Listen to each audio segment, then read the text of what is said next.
আসসালামু আলাইকুম। আজকে আমি শবে বরাত স্পেশাল গাজর ডিমের হালুয়া তৈরি করে দেখাবো। তো এখানে আমি 1 কেজির মতো গাজর নিয়েছি। গাজরটাকে প্রথমে ভালো করে ধুয়ে ছিলে নিয়েছি। এরপর একটা গ্রেটারের সাহায্যে গাজরটাকে একদম মিহি করে গ্রেট করে নিয়েছি। এবার হালুয়া তৈরি করার জন্য চুলায় একটা প্যান বসিয়ে দিয়েছি, তাতে আমি ঘি দিয়ে দিলাম। এবার ঘিটা গলা পর্যন্ত অপেক্ষা করব।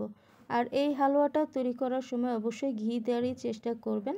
তবে আপনারা চাইলে তেল অথবা ঘিয়ের দিয়েও কিন্তু এই হালুয়াটা তৈরি করতে পারেন। তো এখন এর মধ্যে আমি 4-5টির মতো এলাচ মুখ ফাটিয়ে দিয়ে দিলাম। এরপর আমি এর মধ্যে গাজর দিয়ে দিয়েছি। গাজর কুচি করে রাখা যে গাজরটা, তো সেটা দিয়ে দিলাম। এবার গাজরটাকে ঘিয়ের সাথে ভালো করে ভেজে নিতে হবে, যতক্ষণ পর্যন্ত গাজরের কাঁচা ভাবটা চলে না যাবে। আর একটু সময় দিয়ে এই গাজরটাকে ভেজে নিতে হবে। আর এই সময় চুলার আঁচটা মিডিয়াম আঁচে রেখে আমি গাজরটাকে ভেজে নিচ্ছি। তো এই যে এখানে আমার গাজরটা কিন্তু ভাজা হয়ে গেছে, গাজরের কাঁচা ভাবটা কিন্তু চলে গেছে। তো এখন আমি এর মধ্যে একটা মিশ্রণ তৈরি করে রেখেছিলাম দুধ আর ডিম দিয়ে। তো সেই দুধ আর ডিমের মিশ্রণটা দিয়ে দিচ্ছি। তো এখানে আমি 1 কেজির মতো দুধ দিয়েছি।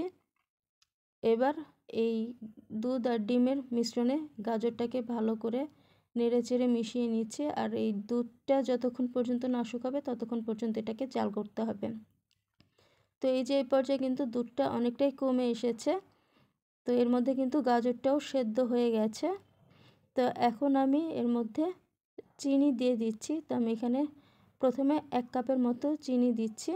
তো আপনারা যেরকম মিষ্টি খাবেন তো সেই অনুপাতে চিনিটা অ্যাড করে দিবেন। তো আমি এখানে প্রথমে 1 কাপের মতো দিয়েছি। তো আমার কাছে মনে হয়েছে এখানে চিনির পরিমাণটা একটু কম হয়েছে। তো সেখানে আমি আরও হাফ কাপের মতো চিনি অ্যাড করেছি। মানে আমি এখানে টোটাল 1.5 কাপের মতো চিনি দিয়েছি। আর চিনি দেওয়ার পর কিন্তু চিনি থেকে পানি ছেড়ে দিবে। তো সেই পানিটা শুকানো পর্যন্ত এটাকে ভালো করে রান্না করে নিতে হবে। তো এই পর্যায়ে কিন্তু পানিটা প্রায় শুকিয়ে এসেছে। তো এখন আমি এর মধ্যে কয়েকটি কিশমিশ আর বাদাম কুচি দিয়ে দিলাম। এতে করে এই হালুয়াটা খেতে কিন্তু অনেক ভালো লাগে। তো এবার সব কিছু খুব ভালো করে নেড়ে চেড়ে মিশিয়ে নিব। যে যতটুকু পানি আছে তো সেই পানিটাকেও আমি পুরোপুরি শুকিয়ে নিব। তো এই হালুয়াটা তৈরি করার সময় কিন্তু অবশ্যই চুলার আঁচটা মিডিয়াম রেখে তারপর এটাকে রান্না করতে হবে। আর অনবরত নেড়ে চেড়ে এই হালুয়াটা তৈরি করতে হবে। তো এই যে আমার হালুয়াটা হয়ে গেছে। তো আমি হালুয়াটাকে নামিয়ে নিয়েছি। তো তৈরি হয়ে গেছে শবে বরাত স্পেশাল গাজর ডিমের হালুয়া। তো এখন আমি এটাকে সাজানোর জন্য উপর থেকে কিছু বাদাম দিয়ে দিচ্ছি।